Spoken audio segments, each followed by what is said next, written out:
السلام علیکم ورحمۃ اللہ وبرکاتہ۔ عالم برزخ سیریز میں نے آپ سے ذکر کیا تھا کہ جہاں تک ان لوگوں کا تعلق ہے جو عالم برزخ میں ہیں تو انہیں خوشی بھی ہوتی ہے اور غم بھی ہوتا ہے اور ان کے احساسات بھی ہوتے ہیں۔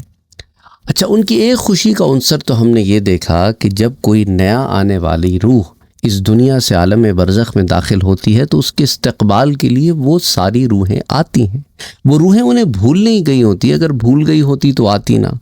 اچھا، اب یہ نہیں ہوتا کہ وہ وہاں پر بیٹھے ہمارا انتظار کر رہے ہیں کہ ہم کب آئیں گے اور اسی آس میں بیٹھے، ایسا معاملہ نہیں ہے۔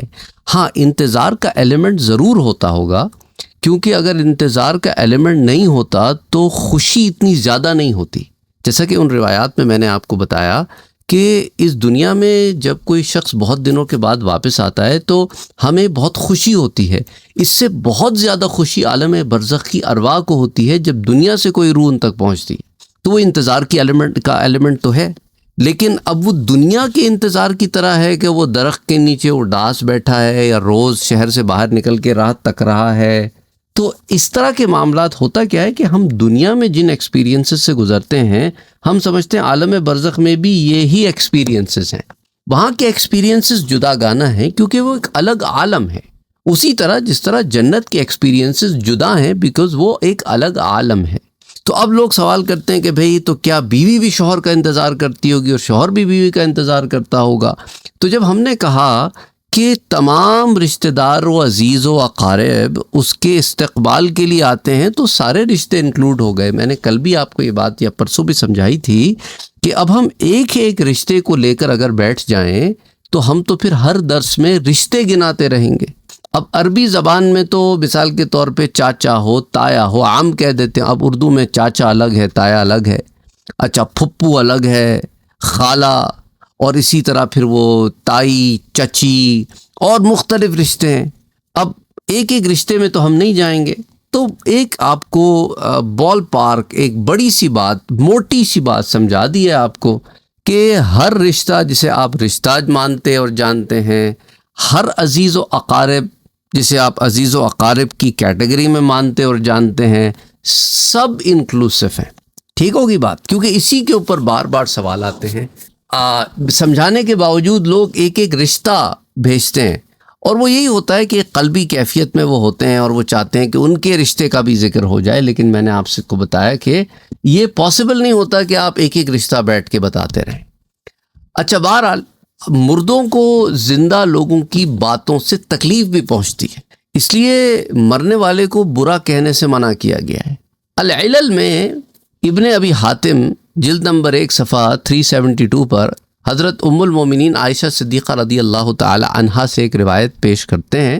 کہ حضور اکرم صلی اللہ علیہ وآلہ وسلم کا فرمان ہے کہ میت کو قبر میں اس چیز سے تکلیف پہنچتی ہے جس چیز سے اس کو اپنے گھر میں تکلیف پہنچتی تھی۔ اب یہاں پہ لفظ قبر جو ہے اس لیے استعمال کیا گیا ہے کیونکہ ہمارے 3 ڈائمینشنل ورلڈ میں قبر از دا پلیس جس کے پاس ہم جاتے ہیں کمیونیکیٹ کرنے کے لیے، بات کرنے کے لیے، دعائیں بھیجنے کے لیے، جو بھی معاملہ ہے۔ لیکن روح قبر کے اندر ہے، نو، روح برزخ میں قبر سے اس کا کنیکشن ہے، تو یہاں پر جو آبجیکٹ ہے اس کو استعمال کیا گیا ہے۔ اچھا، دنیا میں جب آپ کسی کو تکلیف دیتے ہیں تو وہ تکلیف اس کے صرف جسم کو نہیں ہوتی، اس کی روح کو بھی ہوتی ہے، نتیجتاً وہ چیختا ہے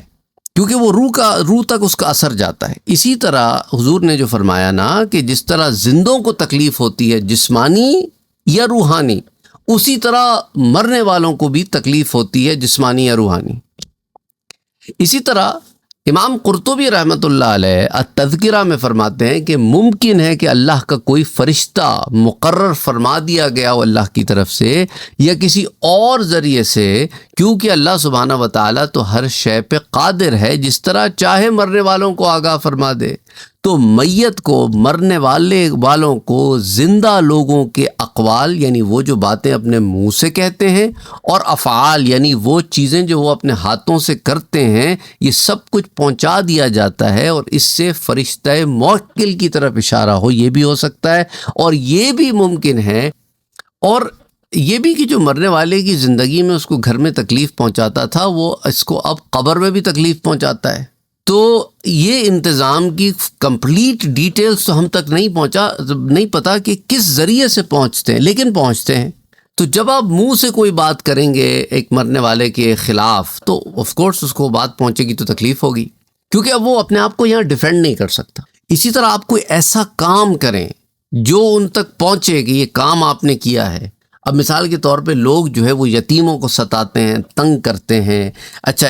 بیوی ہے، اس کے ماں باپ فوت ہو گئے ہیں یا ماں فوت ہو گئی یا باپ، اس کو آپ تنگ کر رہے ہیں، اذیت پہنچا رہے ہیں۔ اولاد کی اذیت تو انسان کو اذیت دیتی ہے، اسی طرح کوئی عورت اپنے شوہر کو تنگ کرتی ہے، اذیت دیتی ہے، اس سے لڑتی جھگڑتی ہے، تو اس کے یہ افعال اس کے اپنے ماں باپ کو جو فوت ہو چکے ہیں پہنچتے انہیں تکلیف ہوتی ہوگی کہ میرے پیچھے میری بیٹی کیا کر رہی ہے، اور اس شوہر کے ماں باپ کو بھی تکلیف ہوتی ہے کہ میرے بچے کے ساتھ کیا ہو رہا ہے۔ اور اسی طرح اگر بیوی پہ ظلم ہو تو ظلم کرنے والا جو شوہر ہے اس کے ماں باپ جو فوت ہو گئے انہیں تکلیف کہ میرا بیٹا اب کیا عمل کر رہا ہے۔ تو اس طرح جو ہے جب ان تک یہ باتیں پہنچتی ہیں، اور اسی بات کو میں نے شاید پہلے ہائی لائٹ کیا تھا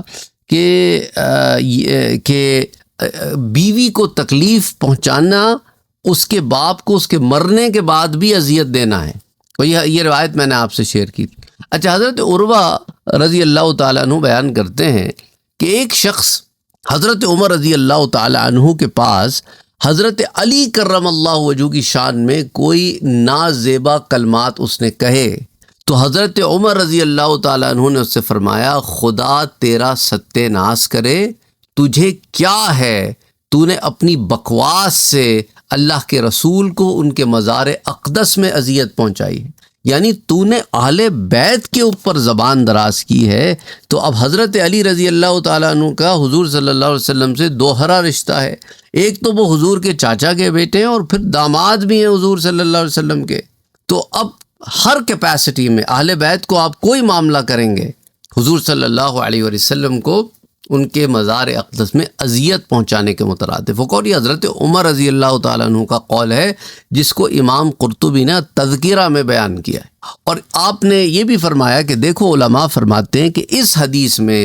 فوت ہونے والوں کو برا کہنے پر سخت وعید موجود ہے۔ اب اللہ کے نبی صلی اللہ علیہ وآلہ وسلم کی برزخی حیات ہر غیر نبی سے مختلف ہے، انبیاء کا تو معاملہ ہی بہت جدا گانا ہے۔ اچھا، اسی طرح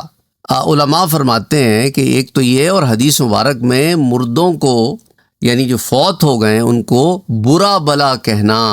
اس کی بھی جو ہے وہ نفی آئی ہے، اور کوئی ایسا کام کرنے کی بھی ممانعت ہے جس سے انہیں زندگی میں تکلیف پہنچتی تھی، اور حدیث مبارک میں زندوں کو ایسا کام کرنے سے سختی سے منع کیا گیا ہے جو فوت شدہ لوگوں کو برا لگے۔ اور اس سے ماں باپ کی وفات کے بعد بھی ان کی نافرمانی سے سخت الفاظ میں منع کیا گیا ہے۔ ماں باپ کو اچھا کام کرنے کے لیے آپ کو کہتے تھے، ان کے فوت ہونے کے بعد آپ نے اچھے کام چھوڑ دیے۔ ماں باپ برے کام کرنے سے منع کرتے تھے، آپ ان کے فوت ہونے کے بعد وہ برے کام کر رہے ہیں، تو آپ اپنے ماں باپ کو اذیت پہنچا رہے ہیں، کیونکہ اس میں اقوال اور افعال دونوں شامل ہیں۔ اچھا، اسی طرح حدیث مبارکہ میں آتا ہے، اسے امام قرطبی نے تذکرہ میں روایت کیا ہے کہ نبی اکرم صلی اللہ علیہ وآلہ وسلم ام المومنین حضرت خدیجہ رضی اللہ تعالی عنہا کے وصال کے بعد بھی ان کی سہیلیوں کو ہدایہ اور تحائف وغیرہ بھیجا کرتے تھے، اور جب ایسا کرنا میت کے لیے صلہ اور نیکی ہے تو پھر اس کی ضد، اس کا الٹ قطع رحمی اور نافرمانی یہ قرار پائے گا۔ یعنی فوت ہونے کے بعد بھی وہ لوگ جن کو وہ پسند کرتے تھے ان کے ساتھ اچھا سلوک کرنا، ان کے لیے یہ خوشی کا باعث عالم برزخ میں، تو ان کے چاہنے والوں کے ساتھ برا سلوک کرنا کیا ہوا؟ ان کی ناراضی ہو گئی۔ اب یہ جو حدیث میں کہا گیا کہ میت کو قبر میں اس چیز سے تکلیف ہوتی ہے جس چیز سے اس کو اپنے گھر میں زندگی کے اندر تکلیف ہوتی تھی، تو اس حدیث کا ایک مطلب امام قرطبی یہ بیان کر چکے ہیں کہ پہلے، اور اب کہتے ہیں کہ اس کا ایک اور معنی یہ بھی ہے کہ یہ بھی ہو سکتا ہے کہ اس میں یہ ہو کہ اس سے مراد انسان کے ساتھ جو موکل فرشتہ ہے وہ ہو، اور حدیث کا معنی یہ ہو کہ جو شخص فرشتہ موکل میت کو اس کی زندگی میں اس کے گھر میں تکلیف پہنچاتا تھا وہ قبر میں بھی اس کو تکلیف پہنچاتا ہے۔ اچھا، اور حدیث مبارکہ میں یہ جو وارد ہے کہ نبی صلی اللہ علیہ وآلہ وسلم نے فرمایا کہ جب کوئی آدمی جھوٹ بولتا ہے تو جھوٹ کی بدبو کی وجہ سے آدمی کے ساتھ جو فرشتہ مقرر ہے وہ 2 میل دور چلا جاتا ہے۔ امام طبرانی نے اسے روایت کیا صغیر میں، مجموع الصغیر میں، اور مصنف عبد الرزاق میں بھی یہ روایت آتی ہے، حدیث نمبر 20076 امام غزالی سے احیاء العلوم کی جلد نمبر 3 میں روایت کرتے ہیں، اور الضعفاء میں اسے العقیلی بھی روایت کرتے ہیں، اور اسی طرح المجروحین میں بھی روایت آتی ہے۔ اور یوں ہی جب آدمی اللہ کی کوئی نافرمانی کرتا ہے، کوئی گناہ کا ارتکاب کرتا ہے، تو اس سے فرشتہ موکل کو اذیت اور تکلیف پہنچتی ہے۔ تو یہاں ایک ایگزامپل ہمیں بتائی گئی ہے کہ جھوٹ بولنے سے بھی اس کو تکلیف پہنچتی ہے، کہ وہ 2 میل دور چلا جاتا ہے، اور یہ بدبو یہ نہیں ہے کہ آپ کے منہ سے آ رہی ہو، لٹرلی اس 3 ڈائمینشنل ورلڈ میں بعض چیزیں اسپرچول ورلڈ میں ہوتی ہیں جن کا تعلق ہمارے ڈائمینشن سے نہیں ہوتا۔ اچھا، انبیاء کرام جو ہے وہ دوسرے ڈائمینشنز میں دیکھ لیتے ہیں، جیسا کہ صحابی سے کہا کہ بھئی تم نے بسم اللہ نہیں پڑھا، یا اعوذ باللہ نہیں پڑھا، یا تم نے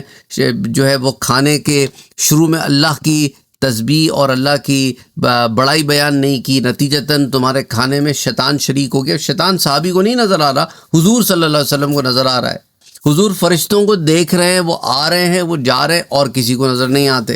حضور صلی اللہ علیہ وسلم یہاں بیٹھے اور جنت کا نظارہ کر رہے ہیں، اور چاہتے ہیں کہ جنت میں سے انگور توڑ کے لے آئیں، پر نہیں لاتے۔ جہنم دیکھ رہے ہیں، عالم برزخ کے حالات و معاملات دیکھ رہے ہیں، اور قبر پر سے گزر رہے ہیں۔ تو اسی لیے جو ہے بہت ساری باتیں ہمارے چونکہ آبزرویشن میں یا حواس خمسہ میں 5 سینسز میں نہیں آتی، اس کا یہ مطلب نہیں ہے کہ وہ ہیں نہیں۔ اور یہ بھی ہو سکتا ہے کہ ایک شخص اللہ کی نافرمانیوں پر اصرار کرتے ہوئے ان گناہوں سے بغیر توبہ کیے فوت ہو گیا، اور گناہ کے بعد اس نے کوئی نیکیاں بھی نہیں کی ہوتی، تو جن گناہوں کا کفارہ ہو سکیں، تو پھر فرشتہ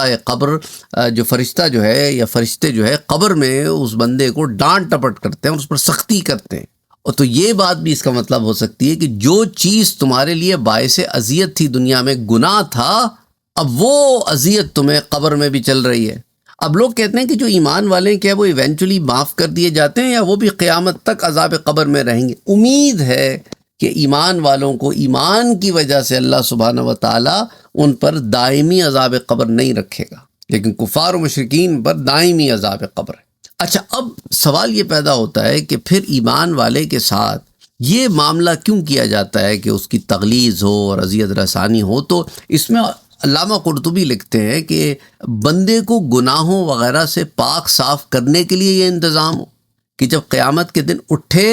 تو پاک صاف ہو چکا ہو، کیونکہ اسے کچھ چیزیں تو دیکھیں نا، ہم جب اس ظاہری حیات میں جب ہمارے جسم کو کوئی بھی قسم کی تکلیف پہنچتی ہے تو ہمارے گناہ جھڑتے ہیں۔ تو یہی معاملہ اللہ نے عالم برزخ میں ایمان والوں کے لیے رکھا ہے کہ ان کو جو وہاں پنشمنٹ مل رہی ہے اس سے ان کے گناہ جھڑ رہے ہیں، لیکن کافر اور مشرک کو جو پنشمنٹ مل رہی ہے اس سے اس کے گناہ کم نہیں ہو رہے۔ یہ بھی اللہ کا ایک کرم ہے۔ تو بہرحال یہ کیونکہ فرشتہ جو ہے اس کے پاس جوڈیشل ریمانڈ میں ہوتا ہے بندہ، تو وہ ایمان والے کی اس کے ایمان کی وجہ سے اس کی تطہیر و تمہیز کرتا ہے۔ بہرحال اس ضمن میں ہم یہی کہہ سکتے ہیں جو علماء کہتے ہیں کہ اللہ پاک ہی بہتر جاننے والا ہے۔ تو آج کی ہماری کنسنٹریشن اس بات پر تھی کہ مردوں کو یا فوت ہونے والوں کو جو اس دنیا سے عالم برزخ میں چلے جاتے ہیں انہیں بھی تکلیف کا احساس ہوتا ہے، اور وہ تکلیف جو ہے وہ ضروری نہیں ہے کہ جسمانی ہی ہو، وہ جو ہے وہ احساسات کی تکلیف بھی ہو سکتی ہے۔ تو اس لیے کرنا یہی چاہیے کہ انسان سے اگر کوئی گناہ ہو جائے تو اس پہ توبہ کرے، تاکہ یہ ہمارے اعمال جو ہیں ان تک پہنچ کر انہیں اذیت نہ دیں، اور جب بات کرے تو اچھی کرے کہ ایسا نہ ہو کہ ہماری زبان سے نکلی ہوئی بات ہمارے لیے اذیت بن جائے، ان کے لیے بھی اذیت بن جائے۔ اللہ سبحانہ و تعالی ہم سب کو اچھے کام کرنے کی توفیق عطا فرمائے۔ وما علینا الا البلاغ۔ کامنٹ سیکشن میں ضرور بتائیے گا کہ آج کے درس آپ کو کیسا لگا، اور کیا اس میں آپ کے سوالات کے جوابات موجود تھے۔